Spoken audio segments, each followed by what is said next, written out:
U one dane izađe naredba cara Augusta da se provede popis svega svijeta. Bješe to prvi popis izvršen za Kvirinijeva upravljanja Sirijom. Svi su išli na popis, svaki u svoj grad.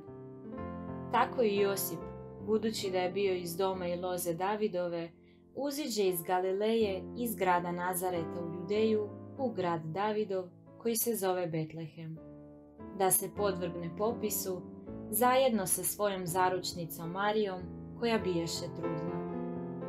I dok su bili ondje, navršilo joj se vrijeme da rodi.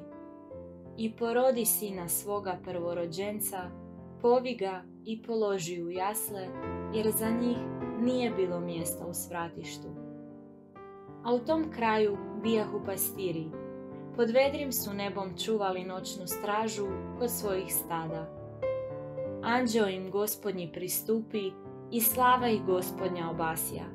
Silno se prestrašiše, no anđeo im reče: ne bojte se, evo javljam vam blagovijest, veliku radost za sav narod.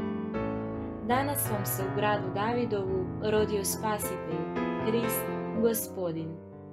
I evo vam znaka. Naći ćete novorođenče povijenog gdje leži u jaslama. I odjednom se anđelu pridruži silna nebeska vojska, hvaleći Boga i govoreći: slava na visinama Bogu, a na zemlji mir ljudima, miljenicima njegovim. Čim anđeli otiđoše od njih na nebo, pastiri stanu poticati jedni druge. Hajdemo dakle do Betlehema, pogledajmo što se to dogodilo, događaj koji nam obznani Gospodin. I pohite te pronađu Mariju, Josipa i novorođenče gdje leži u jaslama.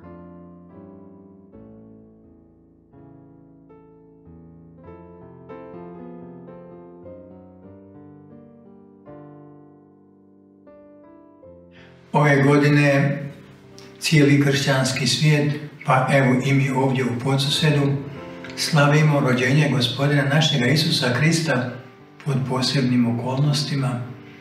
Znamo i zašto ova pandemija koronavirusa, COVID-19, pošast koja nas sve više plaši i prisiljava da se utječemo kojekakvim mjerama, pa je i Božić nekako skromniji.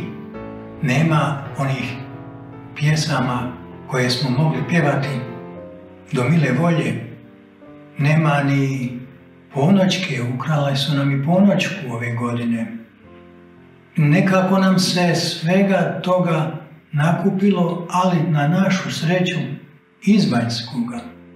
Ostalo nam je ovo unutarnje veselje, ova radost koju nam ne može doista nitko uzeti.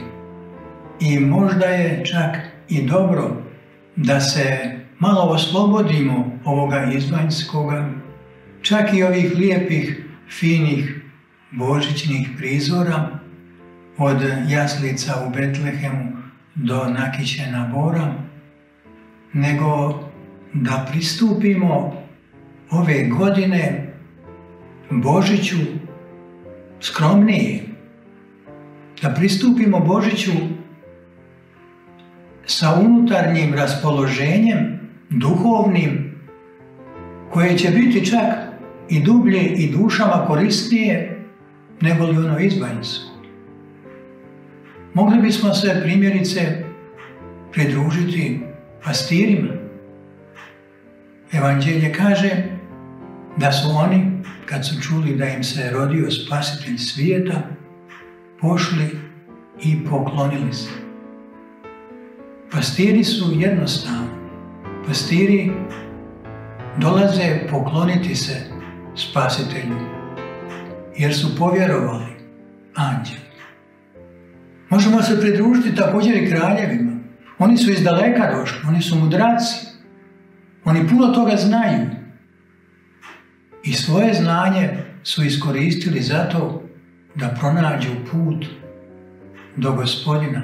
A kad su ga pronašli, na izvana su vidjeli obično djetešce, ali iznutra njihova vjera vidjela je ono pravo, vidjela je Sina Božjega i poklonili su mu se, darovali ga kraljevskim darovima, zlatom, tamjanom i smirnom. Eto, uputimo se, dakle, bilo s pastirima, bilo sa mudracima, i mi Kristu Gospodinu, i što je najvažnije, poklonimo mu se. Poklonimo mu se u duhu i istini. U duhu, onom istom duhu koji je sazdao tijelo Sina Božjega u krilu Djevice Marije, božanskim, čudesnim začećem, i tom istom duhu koji nas oslobađa od straha, pa čak i od naših suvremenih strahova, da sve svoje pouzdanje stavimo u Gospodina.